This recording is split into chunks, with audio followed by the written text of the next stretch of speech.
Baik, kita teruskan materi teori antrian ya.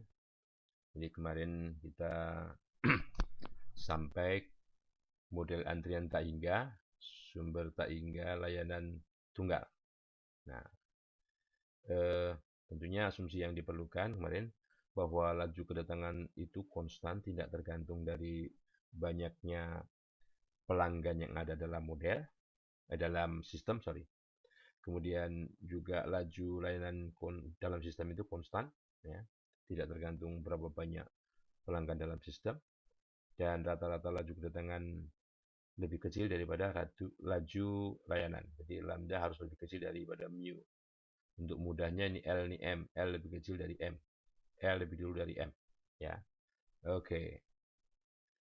Dan dengan demikian maka peluang seseorang masuk ke dalam sistem langsung dilayani, artinya peluang di dalam sistem tidak ada pelanggan adalah 1 dikurang lambda per mu. Oke. Dan peluang terdapat n pelanggan di dalam sistem dengan demikian lambda per mu pangkat n kali peluang pelanggan dalam sistem itu 0, 1 min lambda per mu. Dan properti atau sifat-sifat lain yang ada apabila antrian tak hingga, sumbernya tak hingga, layanan tunggal, maka L, length, adalah rata-rata banyaknya pelanggan berada dalam sistem, lambda dibagi mu min lambda. Kemudian LQ, Q, Q, antri, ya. Rata-rata banyaknya pelanggan berada dalam antrian, W adalah dalam antrian yang tidak kosong, kemudian LW. W-nya sendiri adalah rata-rata waktu yang diperlukan pelanggan berada dalam sistem. Dalam sistemnya artinya baik dia dilayani maupun antri. Kemudian Q berada dalam antrian, rata-rata waktu yang diperlukan pelanggan berada dalam antrian.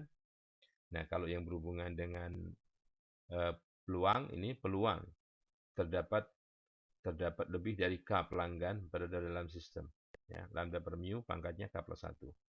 Sedangkan T, time waktu, peluang waktu seseorang berada dalam sistem itu sedikitnya T satuan waktu. Sedikitnya harus nunggu, bahkan dilayani T satuan waktu karena berada di dalam sistem.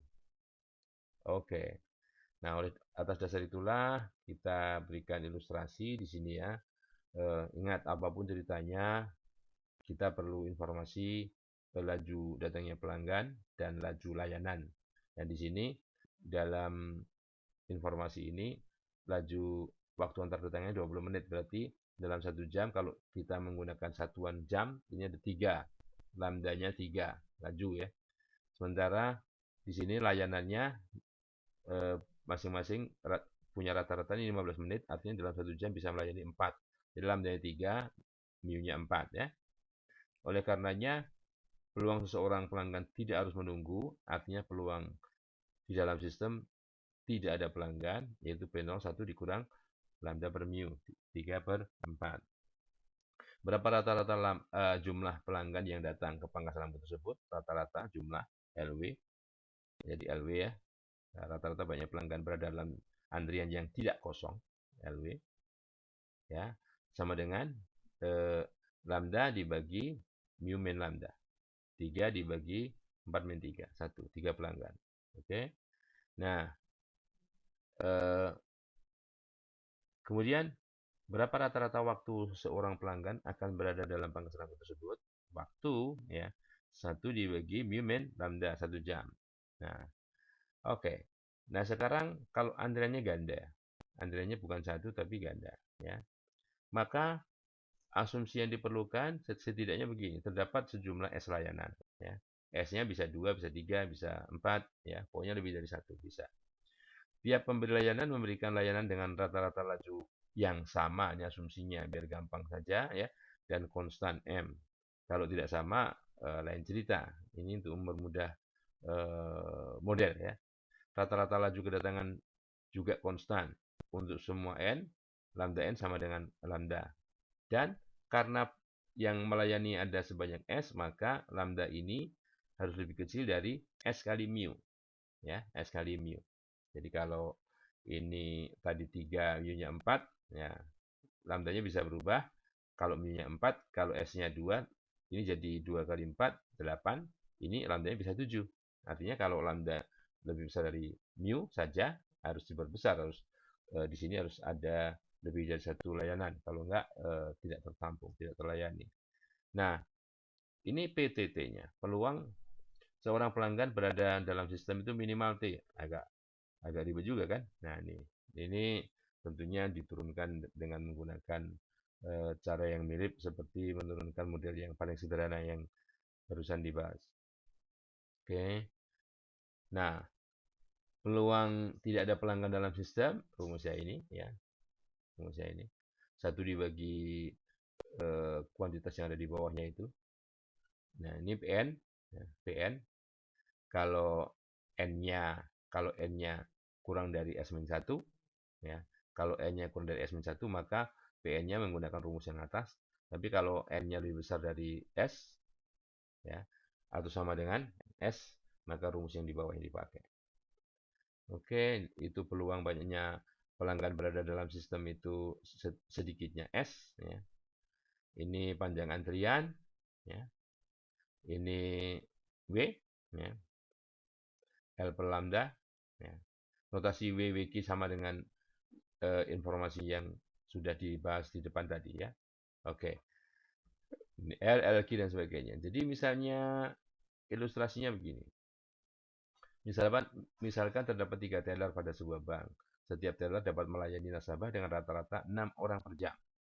Jika nasabah yang masuk ke bank per jamnya 15 orang, ya, jadi ini lambdanya 15. Ini mu-nya 6, S-nya 3 ya. Oke. Jadi layanannya seperti ini. Ya, layanannya seperti ini. Jadi mana yang kosong, dia akan mengisi teller mana yang kosong. Pelanggan berikutnya adalah pelanggan yang antri di depannya. Ya. Oke. Jadi berapa fraksi waktu di mana semua teller sibuk? Fraksi waktu itu, ini kan di mana semua teller sibuk. Artinya tidak ada pelanggan di sini. Ya, kita hitung dulu berapa tidak ada pelanggan. Ya, B0. Fraksi semua teller sibuk artinya N lebih besar atau sama dengan 3. N lebih besar atau sama dengan 3. Karena kalau sama dengan 3 persis, semua teller sibuk sedang melayani berarti. Ya kan? Karena kalau tellernya ada 3. Atau 4. Atau 5. Makanya di sini PN lebih besar sama dengan 3. Itu berarti 70%. 70%. Pada kondisi ini, fraksi waktu di mana semua teller sibuk itu 70,22%. Kemudian berapa rata-rata banyaknya nasabah yang menunggu layanan? Yang menunggu layanan, ya, rata-rata banyaknya nasabah yang menunggu layanan itu adalah LQ. Gunakan rumus LQ, masukkan datanya dan kita hitung 3,51124. Ya. Oke, berapa rata-rata waktu seseorang nasabah berada dalam bank tersebut atau berada dalam sistem? Nah, W berarti. W ini 0,475 atau sekitar 24 menit. Bayangkan kalau misalnya masing-masing ini antriannya sendiri-sendiri. Kalau antriannya sendiri-sendiri misalnya ini ada, kalau 15 orang ini dibagi 3 berarti 5 orang di sini ya. Jadi lambdanya 5, mu-nya 6. Berarti 1 dibagi 6 min 5, 1 jam. Nah, ini sudah ngirit berapa jam? Berapa menit? Ngiritnya berapa menit ya? Dari 60 menit menjadi 24 menit. Ya, 36 menit. Jadi setengah jam lebih ya, setengah jam lebih. Nah, ini masih berhubungan yang tadi. Berapa peluang seorang nasabah menunggu lebih dari 20 menit berada dalam antrian dan sedang akan dilayani oleh teller tersebut? Berarti itu 20 menit kan? 20 menit itu 20 per 60. Kita gunakan satuannya per jam. Jadi peluang T lebih besar dari sepertiga. Masukkan ke rumus tadi. Ya. Misalkan setiap teller secara terpisah menerima antrian nasabah yang harus dilayani. Tadi yang saya sebutkan tadi ya. Nah, jadi misalkan seperti ini 5, 5, 5, ya, 5, 5, 5. Nah, maka waktu yang diperlukan untuk berada dalam sistem itu rata-ratanya 1 jam.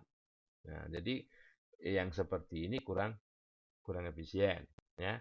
Oleh karenanya gunakan apa namanya waktu ada permasalahan banyak bahwa laju datangnya pelanggan itu 15, padahal setiap pelayan hanya bisa memberikan laju layanan 6 orang per jam, maka harus ada 3 teller, harus 3 teller. Kalau kalau 2 masih kurang, kalau 2 masih kurang, 2 kali 6 kan 12, 15 lebih besar dari 12, nggak bisa.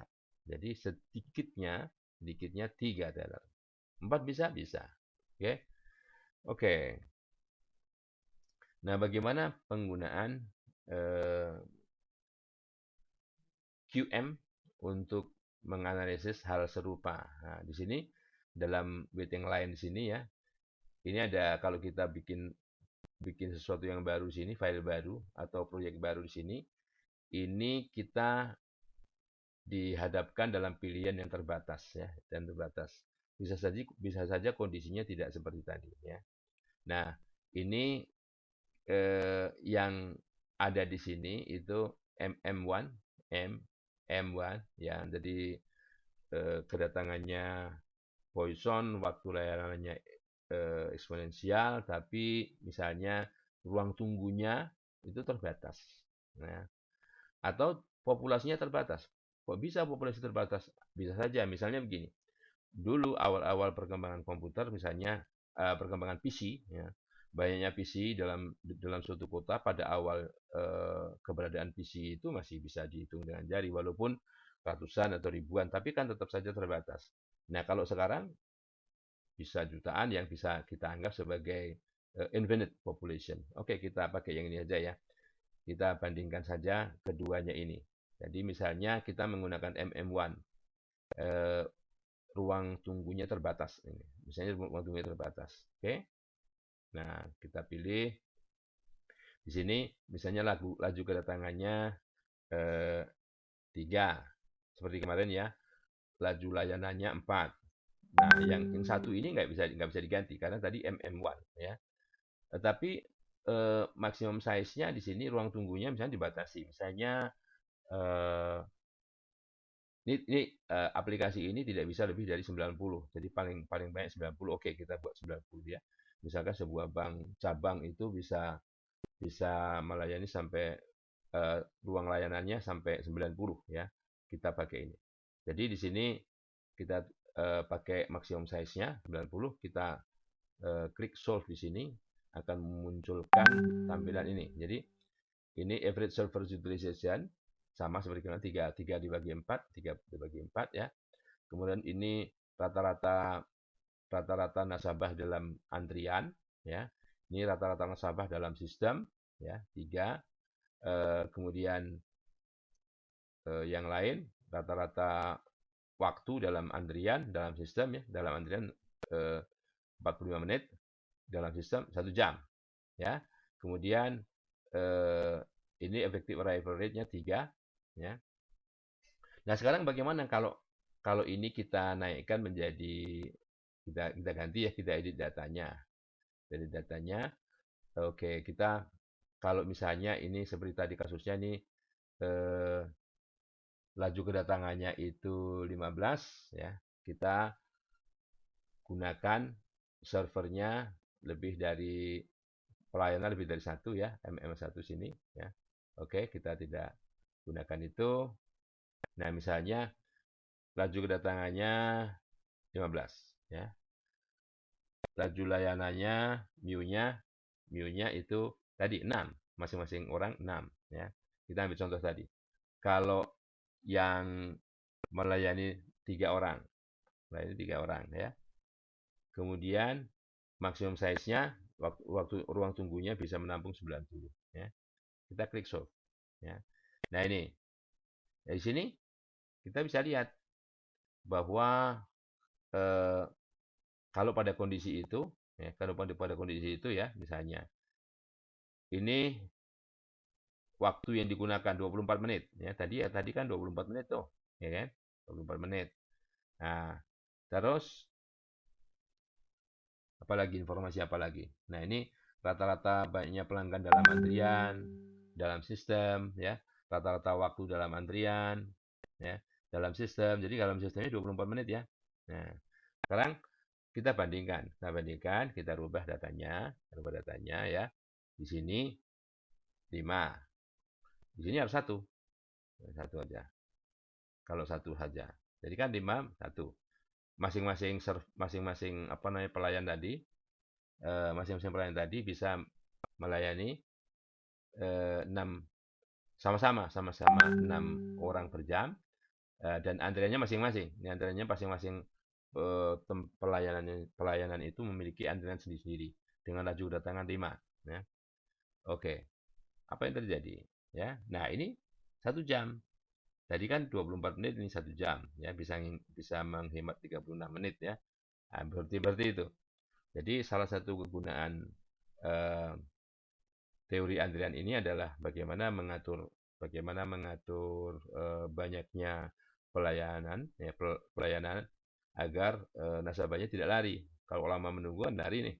Kalau cepat, kalau ini misalnya kita naikkan, misalnya yang tadi ya, ini kita edit cara ngedit datanya begini ya. Ini 15 ya, ini 6, tapi pelayanannya 4. Nah, bisa jadi lebih cepat lagi sini kan, pasti harus lebih cepat lagi, bukan bisa jadi. Nah, ini hanya 12 menit. Jadi rata-rata waktu berada dalam sistem 12 menit ya. Apalagi yang bisa ditampilkan di situ ya, paling ini yang kalau jendela ini adalah waiting line result ya. Ini tabel peluangnya ya, pada kondisi ini ya, pada kondisi di mana kita menggunakan 4 pelayan ya, 4 tergantung pelayanannya apa, pelayanannya customer service atau di sini teller atau apa ya, yang melayani pokoknya. Ya. Oke, itu adalah ilustrasi bagaimana membandingkan dua sistem, yaitu layanan tunggal dan layanan lebih dari satu, layanan ganda. Demikian ilustrasi penggunaan QM for Windows untuk teori antrian. Sampai ketemu di lain kesempatan. Terima kasih.